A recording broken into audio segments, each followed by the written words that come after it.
Hello friends, Rama mathematics classes में आपका स्वागत है। देखिए फ्रेंड्स, आज एक नए वीडियो प्रैक्टिस सेट 5 को देखने के प्रयास करते हैं।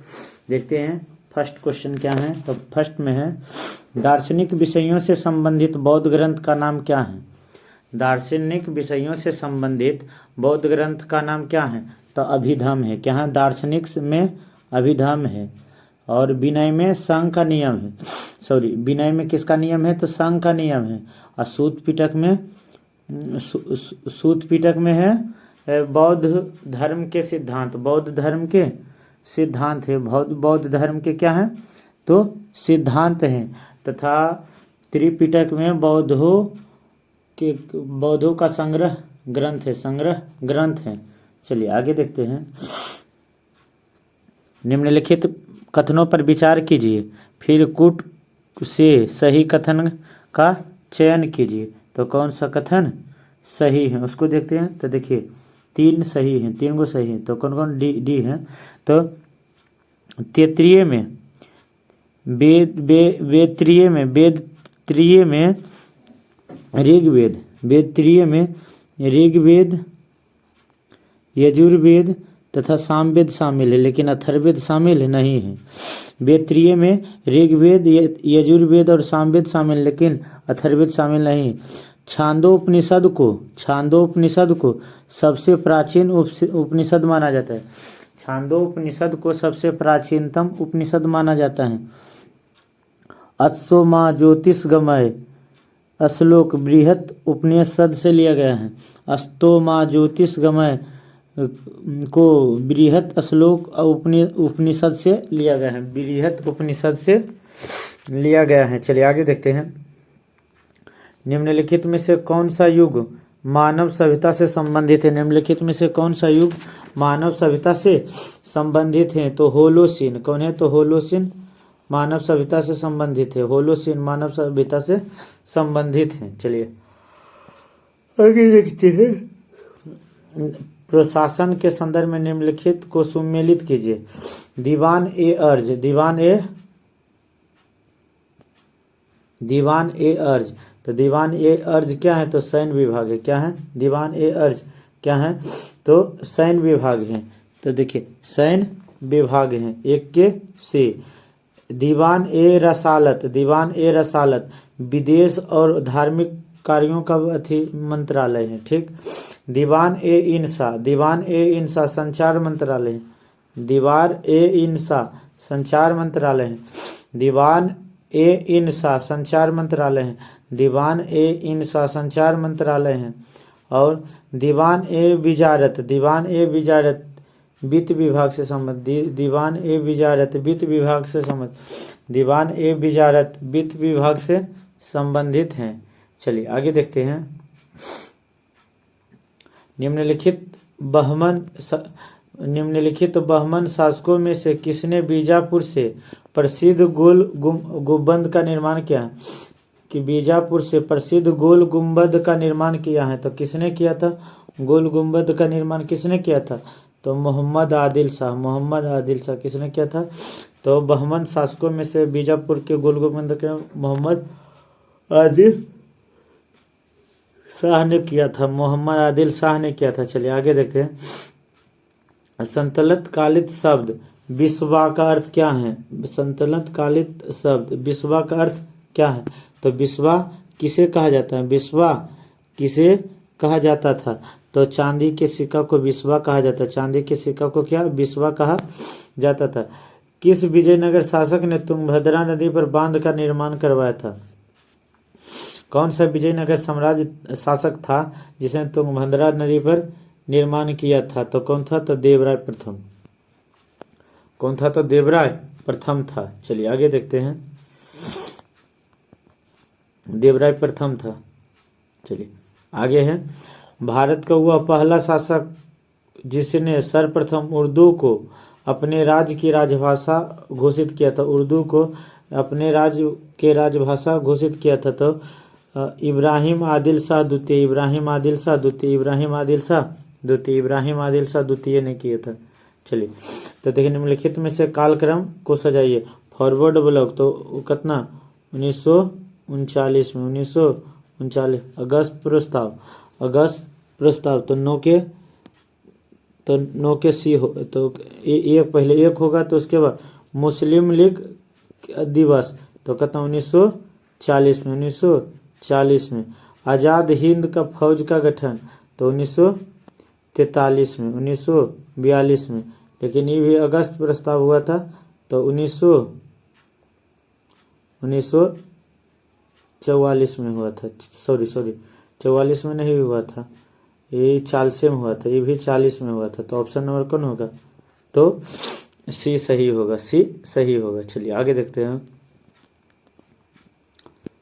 आगे है अगस्त 1932 में रैमजे मैकडोनाल्ड के सांप्रदायिक पंचायत के द्वारा पहली बार एक पृथक निर्वाचन किया गया था। तो वो समूह बनाया था, तो किसके लिए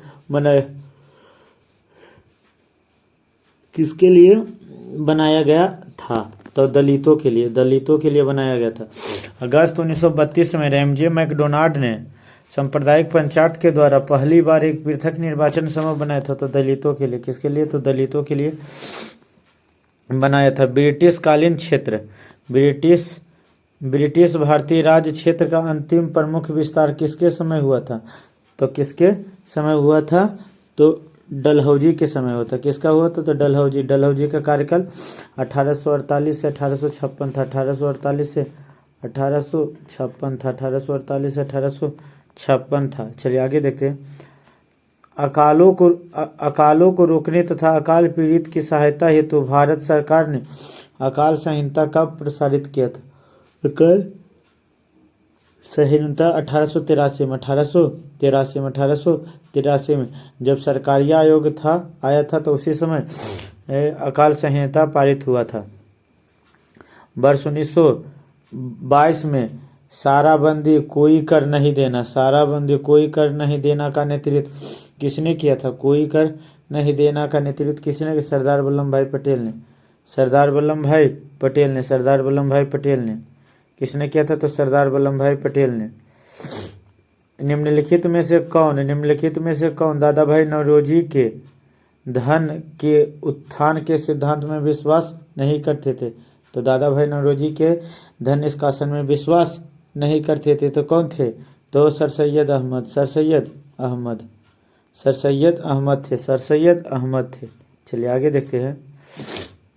इंडिपेंडेंट लेबर पार्टी का गठन किसने किया था? इंडिपेंडेंट लेबर पार्टी का गठन भीमराव अंबेडकर ने किया था। किसने किया था? तो भीमराव अंबेडकर ने किया था। चलिए आगे देखते हैं।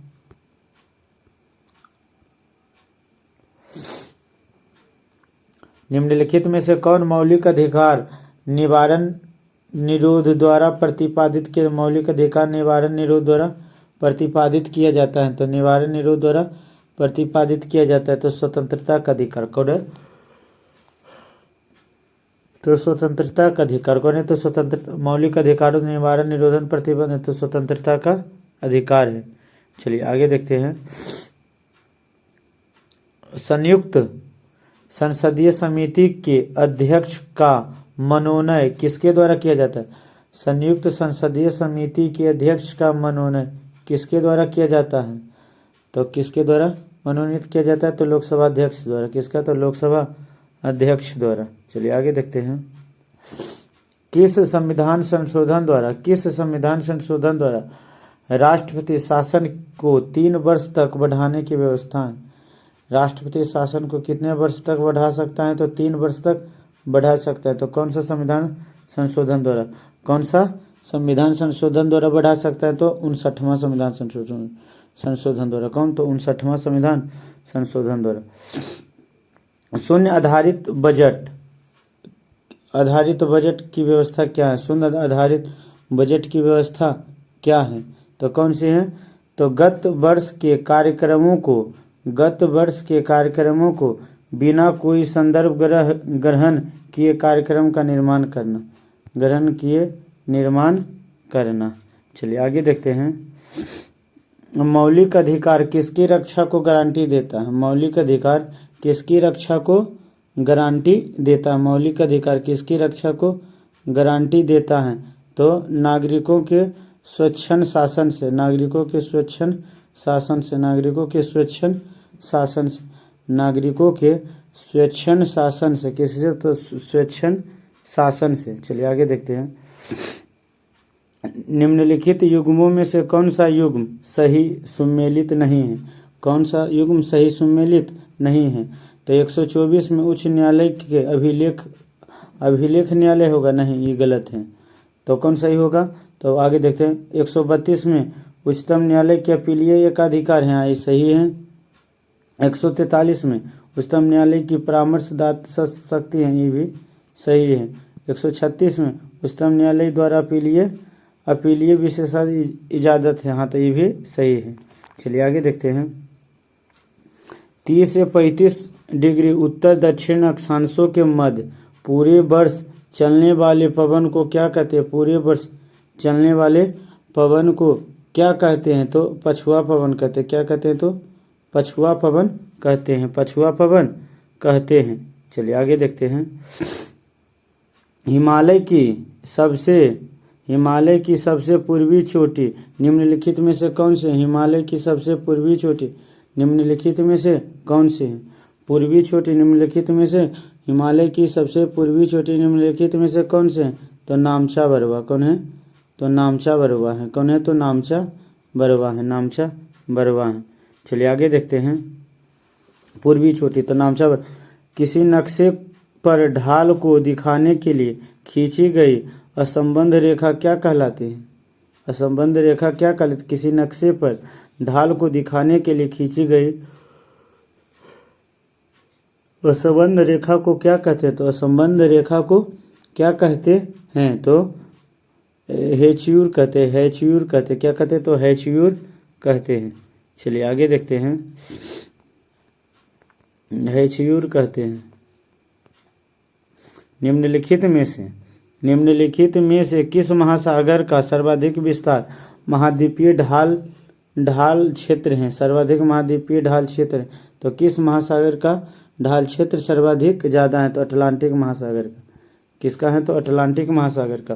निम्नलिखित में किस महासागर का सर्वाधिक विस्तृत महाद्वीपीय ढाल है? तो अटलांटिक महासागर। किसका? तो अटलांटिक महासागर का। धारावाहक चालक का संबंध किससे है? धारावाहक चालक का संबंध किससे है? धारावाहक चालक का संबंध किससे है? तो 26 के 1 चुंबकीय क्षेत्र से। किससे है? तो चुंबकीय क्षेत्र से। किससे है? तो चुंबकीय क्षेत्र से है। चलिए आगे देखते हैं। हिग्स बोसॉन की उपस्थिति की पुष्टि किसका औचित्य सिद्ध करेगा? हिग्स बोसॉन की उपस्थिति किसका सिद्ध करेगा? किसको सिद्ध करेगा? तो ब्रह्मांड की अस्थायी दशा में प्रतिरूप का, अस्थायी दशा प्रतिरूप का। चलिए आगे देखते हैं। नम वायु में रखी गई लोहा की चादर पर जंग लग जाता है।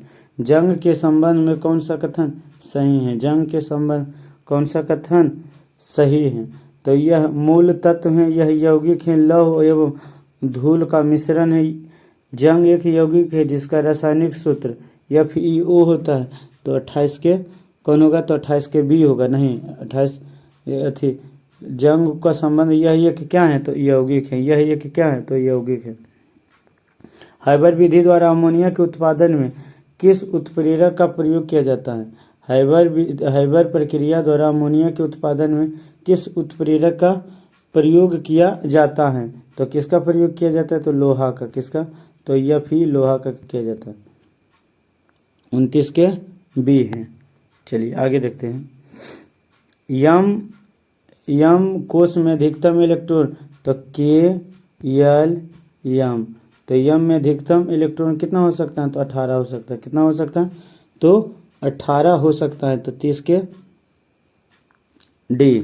चलिए आगे देखते हैं। किसी निम्नलिखित में से कौन सा रासायनिक तत्व क्षारीय मृदा धातु के रूप में संबंधित नहीं है? कौन सा क्षारीय मृदा धातु के संबंध में नहीं है? तो 31 के कौन होगा? तो 31 के D होगा। तो पोटेशियम पोटेशियम क्षारीय मृत धातु के संबंध में नहीं होगा। निम्न निम्न निम्न में से मिल्क ऑफ मैग्नीशियम क्या है? तो मिल्क ऑफ मैग्नीशियम, तो मिल्क ऑफ मैग्नीशियम का पीएच मान 10.5 होता है। कितना होता है? तो 10.5 होता है, 10.5 होता है। लेकिन ये क्या है? तो मिल्क ऑफ मैग्नीशियम क्या है? तो दुर्बल क्षारक है। क्या है? मृदु क्षारक है, मृदु क्षारक है। चलिए आगे देखते हैं। निम्न में से कौन सा लिंग निर्धारण के लिए उत्तरदायी है? निम्नलिखित में से कौन सा लिंग निर्धारण के लिए क्या है? तो उत्तरदायी है। तो 33 के कौन है? सी है, एलोसोम्स हैं। एलोसोम्स हैं जो लिंग निर्धारण के लिए उत्तरदायी हैं। चलिए आगे देखते हैं। यदि किसी जीवाणु में केवल एक सिरे पर फ्लैजेला होता है तो इसे क्या कहते हैं? यदि किसी जीवाणु में केवल एक सिरे पर फ्लैजिला होता है तो इसे क्या कहते हैं? फ्लैजिला होता है तो इसे क्या कहते हैं? तो 34 के बी, तो मोनोट्राइस कहते हैं, मोनोट्राइस कहते हैं, मोनोट्राइस कहते हैं, मोनोट्राइस कहते हैं। चलिए आगे देखते हैं। निम्न में से कौन सा कोशिका अमीबा में जल की मात्रा को बनाए रखने में उत्तरदायित्व करता है? तो कौन सी कोशिका अमीबा में जल को बनाए रखने के लिए उत्तरदायित्व काम करता है? तो डी, संकुचनशील रितिका, संकुचनशील रितिका, संकुचनशील रितिका। त्वचीय शोषण होता है, तो त्वचीय शोषण क्या होता है? त्वचीय शोषण केचुआ होता है। त्वचीय शोषण क्या होता है? तो केचुआ होता है। चलिए आगे देखते हैं। मनुष्य के पाचन तंत्र में उत्सर्जन अम्ल क्या है? मनुष्य के पाचन तंत्र में उत्सर्जन अंग क्या है? तो मनुष्य के पाचन तंत्र में उत्सर्जन अंग हाइड्रोक्लोरिक अम्ल है। क्या है? तो हाइड्रोक्लोरिक अम्ल है। मानव मस्तिष्क का कौन सा भाग उल्टी एवं अनैच्छिक क्रिया को नियंत्रित करता है? उल्टी एवं अनैच्छिक क्रिया, तो पश्च मस्तिका। कौन है? तो पश्च मस्तिका है। टेरिडोफाइटा समूह में के पौधों में से क्या नहीं पाया जाता है? तो टेरिडोफाइटा के समूह में क्या नहीं पाया जाता? तो पुष्प नहीं पाया जाता, पुष्प नहीं पाया जाता। पौधों में ऊर्जा का अंतिम स्रोत क्या है? तो ग्लूकोज है। क्या है? तो ग्लूकोज है। क्या है? तो ग्लूकोज है। चलिए आगे देखते हैं 41 के। कोई भी ऐसी वस्तु जो सरलता से पर्याप्त मात्रा में उपलब्ध होता हो और जिसे जनता से सुविधा की दृष्टि से मुद्रा का दर्जा दे दिया हो, उसे क्या कहते हैं? उसे क्या कहते हैं? तो 41 को वस्तु मुद्रा कहते हैं। क्या कहते हैं? तो वस्तु मुद्रा कहते हैं। चलिए आगे देखते हैं। भारत में योजना का मुख्य उद्देश्य विकास की एक ऐसा प्रक्रिया प्रारंभ करना जो रहन सहन के उच्च स्तर को ऊंचा उठाएं तथा लोगों के लिए समृद्ध एवं वैश्विक जीवन के लिए अवसर उपलब्ध कराएं। यह किस पंचवर्षीय योजना के दौरान किया गया था? तो कौन? तो पंचम पंचवर्षीय योजना के दौरान, प्रथम पंचवर्षीय योजना के दौरान, प्रथम पंचवर्षीय योजना के दौरान किया गया था। बिश्नोई जनजाति किससे संबंधित? बिश्नोई आंदोलन किससे संबंधित? तो वृक्ष संरक्षण से। किससे? तो वृक्ष संरक्षण से संबंधित। चलिए आगे देखते हैं। निम्नलिखित में से कौन सर्वाधिक भंगुर परिस्थिति तंत्र हैं जो वैश्विक तापमान द्वारा सबसे पहले प्रभावित हुआ? सबसे पहले प्रभावित हुआ था तो कौन है? तो 44 के डी हैं, अटलांटिक एवं ग्रीनलैंड हिल्स चादर। है सबसे पहले प्रभावित होता है अटलांटिक एवं ग्रीन हिल्स चादर। गुट निरपेक्ष आंदोलन का प्रथम शिखर सम्मेलन कब हुआ था? गुट निरपेक्ष आंदोलन का प्रथम शिखर सम्मेलन का तो 1961 में। कब हुआ था? तो 1961 में हुआ था। निम्नलिखित में से कितने जोड़े सही सुमेलित है? कितने जोड़े सही सुमेलित हैं? तो 46 के सही सुमेलित हैं। तो कौन है? सभी हैं। तो गधी जनजाति हिमाचल प्रदेश में, सिंगपो जनजाति अरुणाचल प्रदेश में, थारू जनजाति उत्तर प्रदेश उत्तराखंड में, सहारिया जनजाति राजस्थान में। वर्ष 2024 को अंतर्राष्ट्रीय कैमेलियड वर्ष घोषित किया जाता है, कैमेलियड वर्ष घोषित किया जाता है तो एक, तो यूएनओ को, किसको, तो यूएनओ को, यूएनओ को। राष्ट्रीय रहित अधिकरण का मुख्यालय कहाँ है, राष्ट्रीय रहित अधिकरण का मुख्यालय कहाँ है, तो कहाँ है, तो नई दिल्ली है, कहाँ है, तो नई दिल्ली है। Amateur kabaddi federation of India का मुख्यालय कहाँ है, एमेच्योर फेडरेशन का मुख्यालय कहाँ है, तो जयपुर है, कहाँ है, तो 21 जून को अंतर्राष्ट्रीय योग दिवस के रूप में मनाया, 21 वर्ष प्रारंभ किया गया था। योग दिवस किस वर्ष प्रारंभ किया गया था, तो 2015 से, 2015 से। चलिए फ्रेंड्स, एक ये वीडियो कंप्लीट हो गया। चलिए दूसरे वीडियो में दूसरा टॉपिक को देखने के प्रयास करते हैं। Thanks friend.